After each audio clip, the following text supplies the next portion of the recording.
Bom dia, estamos aqui para mais uma gravação. Estamos aqui com os nossos debatedores, podem se apresentar. Muito prazer, eu sou a Bia. Prazer, Gustavo Pinca. Eu sou o Felipe. Meu nome é Caori. O nosso podcast é o podcast Mil Grau, onde as ideias são distintas, mas não tem limites. Hoje iremos falar sobre o Halloween e o Dia do Saci. Bom, primeiro obrigado aí por poder participar do podcast Mil Grau, já aí com vários episódios gravados, né? Promovendo um debate sobre cultura, sociedade, família, questões importantes aí para o entendimento, para o desenvolvimento, para o florescimento das ideias. Obrigado pela oportunidade. Bem, o que vocês acham do Dia do Saci? O que ele afeta na nossa cultura folclórica? Uau, o que ele afeta na nossa cultura folclórica? Eu acredito que o Dia do Saci é um marco para a gente não esquecer dos nossos referenciais, né? Para a gente resgatar um pouquinho. O Dia do Saci, nós temos o Dia do Folclore, mas o Dia do Saci, ele surge como um projeto de lei, justamente para combater algo que é entendido como colonialismo cultural, né? Quem propôs esta lei foi o Aldo Rebelo, então deputado federal, e ele tinha dentro as pautas dele, né, justamente esta questão de proteção dos valores da cultura nacional. Ele tinha muito medo da gente ser colonizado culturalmente, e a forma mais eficaz de dominar um povo é através da cultura. Então, por isso que ele cria o Dia do Saci exatamente no dia 31 de agosto. O mundo globalizado desse jeito é bem normal. Outubro.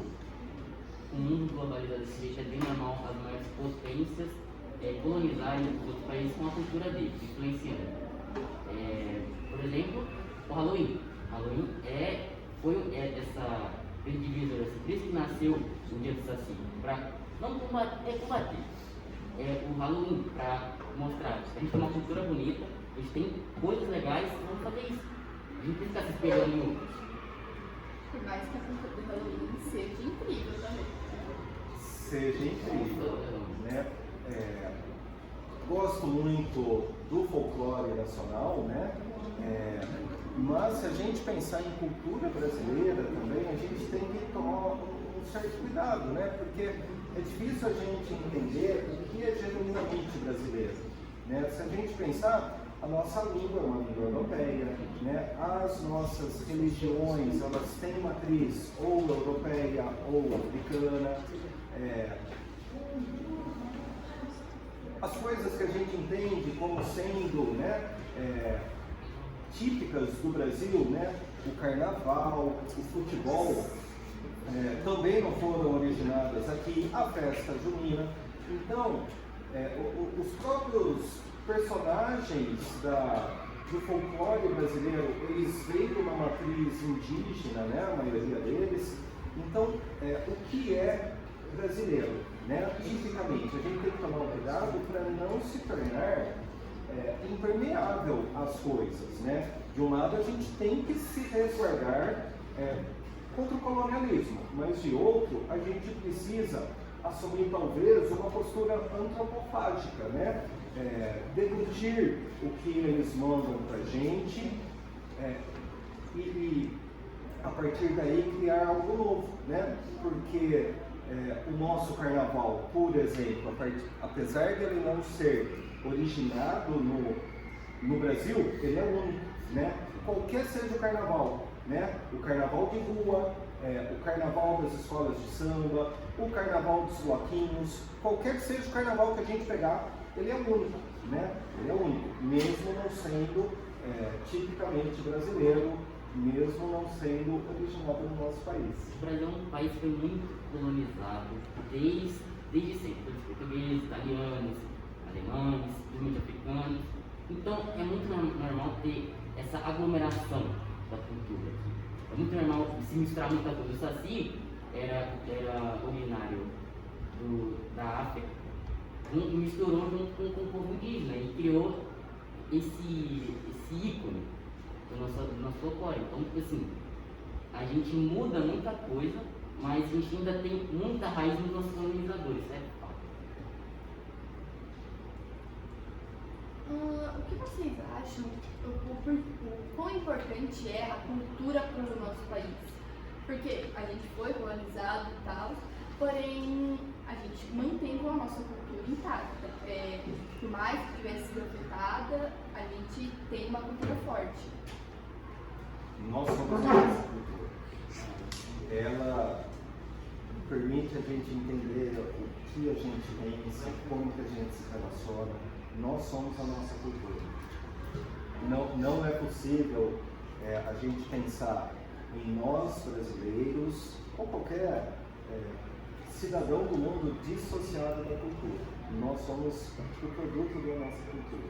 Se existe um povo, sempre vai ser uma cultura. Eu acho também que a miscigenação dos povos que a gente teve aqui ajudou muito, contribuiu muito para que a gente entendesse, conformasse a nossa cultura hoje em dia. Então, as línguas, as crenças, as religiões, os modos, costumes, enfim, acho que tudo isso que veio de outros lugares também contribuíram para o que a gente hoje em dia, ou seja, um país onde podemos, onde já citou em outros podcasts, a liberdade, onde a gente tem o direito de democracia, enfim, acho que é isso, né? Então, a cultura é muito importante. Por que você acha que muitos brasileiros costumam comemorar o dia do Halloween ao invés do dia do Saci? Eu acho que a gente tem, acho que alguns brasileiros eles têm um pouco a mente fechada para algumas coisas. Nosso país é um país muito rico em cultura. Então, por exemplo, o dia do Saci é um clássico, né? Então, assim, uma cultura muito forte. Mas acho que tem gente que acredita, o Brasil é um país que não tem nada, que só lá fora a cultura é bem-vinda. Então, acho que falta um pouco de conhecimento da parte dessas pessoas, né? Porque, por mais que o Halloween seja uma data muito importante lá fora, né? Ele é importante aqui dentro também, mas eu acho que a gente tem que dar mais valor ao que a gente tem dentro do nosso país. Ou seja, o clássico, né? O Saci, eu acho que todo mundo, né? Porque já leu alguma lenda, que tem o Saci, né? Alguma coisa assim. Então, assim, acho que conseguir, tipo, dar valor mais ao que a gente tem aqui dentro e não só do que vem de fora. Então, assim, o Halloween, né? Nos Estados Unidos é muito forte, então, assim, pesquisar um pouquinho mais sobre o que tem aqui dentro para não falar, só lá fora tem. Eu acho muito pelo investimento. Porque, por exemplo, nos Estados Unidos, sempre nós vamos fazer filmes, séries, vão sempre contar alguma coisa. Tem filme que é o filme Halloween, tem o Michael Myers, tem uma sexta-feira 13, mas, assim, sempre os Estados Unidos, ele manipula, então, influencia com filmes, com séries, com livros, entre outras coisas. E por isso que eu acho que muitos brasileiros falam assim, eu acho que é muito mais legal o Halloween que o dia do Saci. Porque eu acho que no Brasil não tem esse investimento que, por exemplo, em outros países sim. Acho que é muito por isso que muitos brasileiros escolhem o Halloween e o dia do Saci. Eu acho que boa parte já dentro da escola em si. Porque o Halloween, querendo ou não, é muito comemorado pelo mundo inteiro. Mas o dia do Saci é algo que a maioria das vezes até as escolas esquecem de comemorar. Aqui eu acho que a gente comemorou várias vezes, porém não tinha toda aquela fama igual tem no Halloween. Assim, a gente vai fazer uma festinha de Halloween aqui, uma exposição de Halloween. E as crianças estão mais entretidas na exposição de Halloween do que no dia do Saci. A gente também pode ver, dentro da nossa própria escola, a gente tem o quê? O fato do... O que é? A gente tem o tecnologia. O concurso.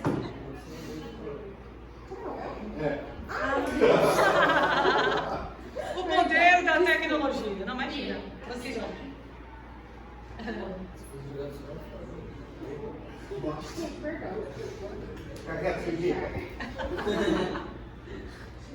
Saci se pronunciando. É o Saci, foi a arte do Saci. Ele é cheio de fazer essas artes. Vocês acham que essa situação que a gente tem hoje, do Halloween, né, tão presente no imaginário, é ainda uma consequência do que vocês estudaram lá do American Way of Life? Sim, Com certeza.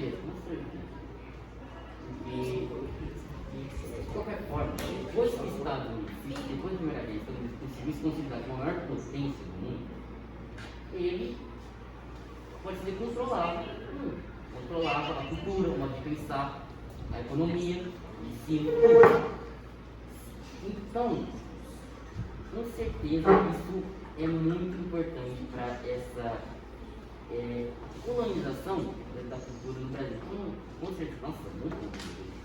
Sem contar que está muito relacionado ao consumismo, porque quando você vai fazer as fantasias ou comprar, tem toda essa questão de não, eu preciso de uma fantasia nova, não vou reutilizar, não vou fazer a minha própria fantasia.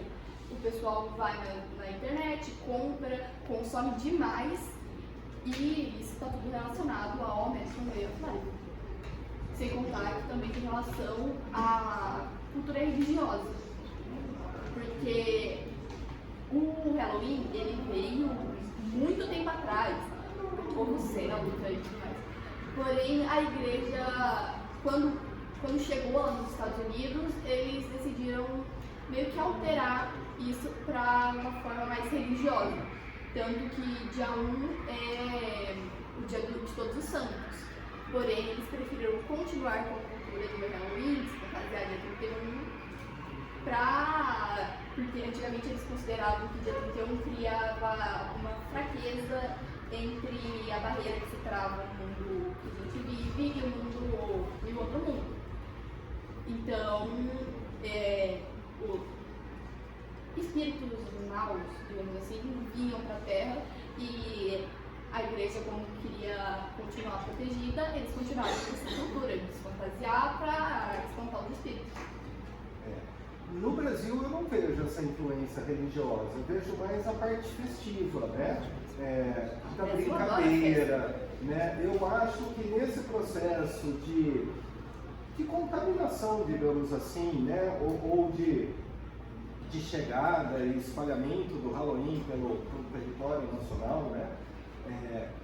Esvaziou-se essa questão religiosa, né? No próprio Estados Unidos ela já é mais fraca, ainda temos resquícios, mas me parece que no Brasil ficou mesmo a parte lúdica da coisa, né? A fantasia e a brincadeira doces ou travessuras, né?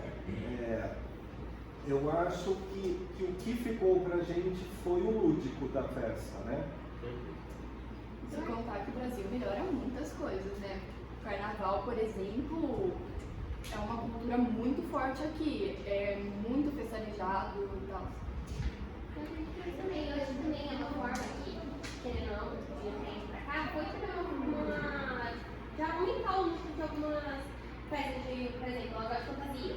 Igual você mesmo citou, a questão não quer de roupa, então se eu vou numa festa, eu tenho que tomar 2 festas no mês, eu não quero caber de roupa e 2 festas. Então assim, eu vou alugar uma fantasia, vou comprar, eu vou fazer, então assim, acaba também aumentando todo mundo, por qualquer atividade comemorativa, né? Acho que o Halloween é uma delas porque é uma roupa, é um acessório, é um glitter, é um copo, alguma coisa assim, então acaba meio que influenciando essa parte do público. Nos Estados Unidos, o Halloween é o segundo, o maior lucro, é o Natal. Então, tipo assim, gastam muito dinheiro. Então é muito lucrativo. Toda festa, quando é gerada assim, uma cultura que tem esse tipo de festa, sempre vai gerar um grande lucro no país. Sim, sem contar que todos os países são movidos à base do consumismo, da questão monetária.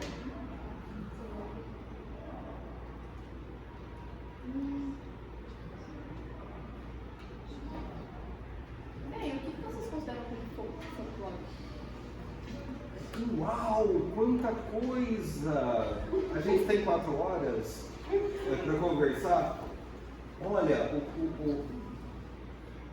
que pergunta difícil essa, que a gente considera folclore, né? Eu acho que todo o conjunto de tradições que nós trazemos aí, né? As lendas, as parlendas, né? Tudo isso faz parte do nosso folclore, né? Que é muito rico, muito estudado também, né? Temos aí autores que se dedicaram, por exemplo, ao resgate, né? O Câmara Cascudo, inclusive para quem for aí para gastronomia tem um resgate muito legal da culinária nossa. O próprio Monteiro Lobato, né? Inclusive, o que nós conhecemos dos personagens folclóricos, né? O Saci, que meu amigo que eu trouxe aqui, o Curupira, o Boitatá, ou Curupira, né? O Boitatá, Iara, essas lendas folclóricas, né? Nós conhecemos a partir da ótica do Monteiro Lobato, né? Porque lá na década de 30 ele ficou muito preocupado com esse movimento que a gente está conversando aqui de colonização cultural, né? E nessa época os estúdios Disney estavam bombando, estava chegando no Brasil algo que revolucionário, não só para o Brasil, mas para todo mundo, para o cinema mundial, né? O primeiro filme de longa-metragem colorido, né? Dos estúdios Disney. Então a gente está falando de um desenho animado de longa-metragem, né? Que no caso foi Branca de Neve. Isso. E aí ele, muito preocupado, ele falou, precisamos salvaguardar a cultura nacional. O Walt Disney, ele fez todo um processo de gourmetização, digamos assim, das histórias clássicas dos irmãos Grimm, as histórias que a gente conhece, Cinderela, Rapunzel, Branca de Neve, deixou mais fofinho, deixou, né, menos agressiva, né? São lendas que vêm da Idade Média, eram histórias aterrorizantes que tinham uma função educacional para a criança, né? Olha, se você for sozinho aqui no bosque, você vai se perder, João e Maria, o lobo vai te comer, e não é o final que a gente conhece do caçador aparecendo, abrindo a barriga, todo mundo saindo, se confraternizando. Eram histórias punks, macabras, tinham a função de aterrorizar, mas também de educar as crianças, assim como as lendas do nosso folclore nacional, né? Curupira, que a gente conhece, menininho de cabelo, não, ele era um demônio que defendia as florestas, ou seja, tinha na cosmogonia indígena uma função de educar. Nesse anseio de preservar o que era nosso, de deixar mais palatável para essa nova forma de pensar que a gente está aí na abertura do século XX, né? Ele fez esse movimento de deixar os personagens do nosso folclore mais bonitinhos, mais fofinhos. Bom, isso lá na década de 30 era algo que fazia sentido para a gente. Mas hoje, quando a gente vai conversar com as crianças, eles não querem saber da Curupira ou do Saci, né? Muitos nem conhecem mais, né? Eles são chatos. Por quê? Porque eles querem os monstros que nós estamos interpretando, estamos importando dos Estados Unidos, né? Se de um lado gourmetizamos aí, deixamos mais palatáveis as histórias da Branca de Neve, da Rapunzel, por outro vieram uma série de outros personagens, né? Vampiro, lobisomem, que estão presentes aí na festa do Halloween, né? Então é importante a gente entender isso para saber da onde a gente partiu, para onde a gente chegou e de repente para propor coisas aí, né? Quem sabe se não dá para combater o Halloween, né? Que já está muito presente, sobretudo quem tem aí menos de 25 anos. Dá pra gente tentar pensar em alguma coisa, como por exemplo o Halloween do Pinquim, né? Por que não? Né? Todos nós vestidos de Saci e Curupira. Começando a nossa escola, né? Porque eu acho que a nossa escola é uma das principais que dão liberdade pra gente se expressar. Então, assim, colocar diversas culturas, praticar isso. E eu acho também um pouco do que ele falou, complementando, que muitas crianças não conhecem. Acho que também falta um pouco dos responsáveis também apresentar isso, porque na nossa época a escola apresentava muito, os responsáveis apresentavam, então assim, acho que falta um pouco também das famílias ajudarem a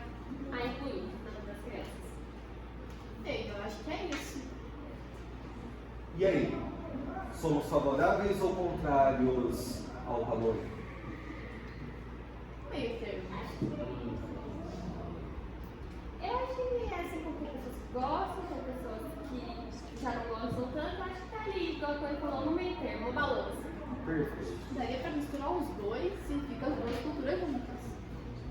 É isso. O segredo está na mistura.